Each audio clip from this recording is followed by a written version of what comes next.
திருச்சிற்றம்பலம். தென்னாடுடைய சிவனே போற்றி, எந்நாட்டவர்க்கும் இறைவா போற்றி. விழுப்புரம் மாவட்டம் திருக்கோயிலூர் வட்டம், திருக்கோயிலூர்லேருந்து ஒரு 18 கிலோமீட்டர் தூரத்தில் ஆலூர் அப்படின்னு ஒரு ஊர் இருக்குது.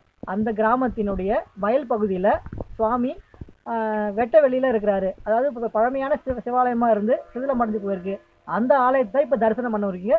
அந்த ஆலயத்தை இப்போ நீங்கள் பாருங்கள். திருச்சிற்றம்பலம். இதுதான் அந்த சுவாமி. சுவாமி வந்து சுயம்பு மூர்த்தி.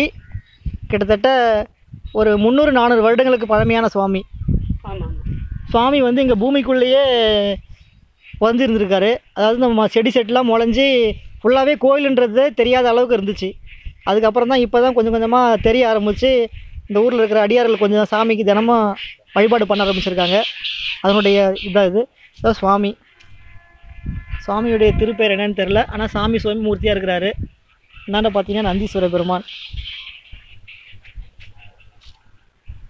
அந்த மாதிரி சூழ்நிலையில் சுத்தீரம் பார்த்தீங்கன்னா எல்லாமே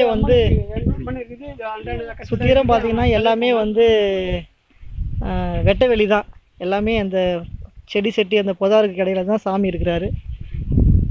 சிறு வேப்ப மரம், பல்வேறு விதமான மரங்கள் இருக்குது. அந்த மரத்துக்கு அடியில் தான் சுவாமி ஏகாந்தமாக இருந்துட்டுருக்காரு. சாமியோட திருமேனி சிவலிங்க திருமேனி, வட்ட வடிவமானது.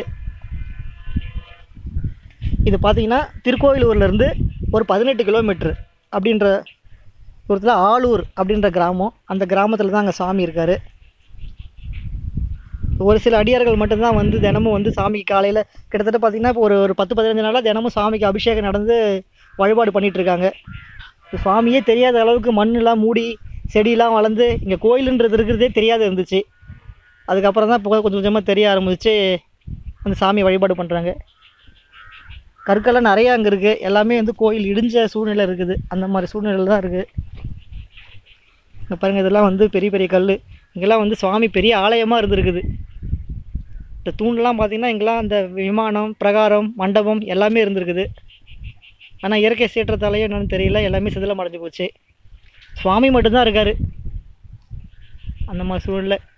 இங்கே இருக்கிற அடியார்கள் தான் இந்த இடத்துலலாம் கொஞ்சம் க்ளீன் பண்ணி சாமியை தினமும் ஒரு வேளை பூஜையாவது பண்ணிகிட்ருக்காங்க. அதனால சுவாமி இல்லைன்னா சாமியே தெரியாது, அந்த அளவுக்கு ஃபுல்லாக மூடி இருக்கும்.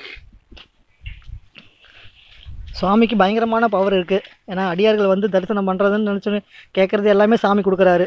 இது கண்கூட நிறைய பேர் உணர்ந்துருக்குறாங்க இந்த ஒரு வாரத்திலே.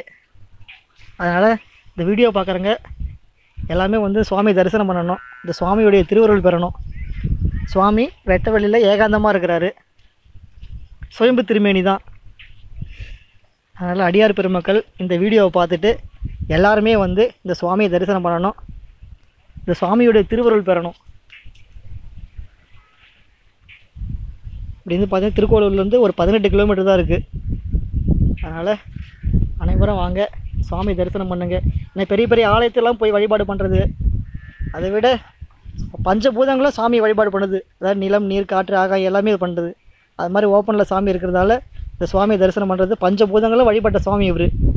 ஏன்னா மழை பெஞ்சால் கூட மழையால் அபிஷேகம், வெயில் பட்டாலும் வெயில் அபிஷேகம், காற்று வீசுது காற்றால் அபிஷேகம், அப்படி எல்லாமே சுவாமிக்கு இங்கே அபிஷேகம் நடந்துகிட்ருக்கு. மற்றும் பல்வேறு ஜீவராசிகள்லாம் தினமும் வந்து சாமியை வழிபாடு பண்ணுது. இந்த மாதிரி சாமி இருக்கிற ஆலயங்களை தேடி வந்து தரிசிக்கிறது ரொம்ப பாக்கியம். அதனால் அடியார் பெருமக்கள் அனைவரும் இந்த ஆலயத்தை வந்து தரிசனம் பண்ணணும். திருச்சிற்றம்பலம். தென்னாடுடைய சிவனே போற்றி, எந்நாட்டவர்க்கும் இறைவா போற்றி.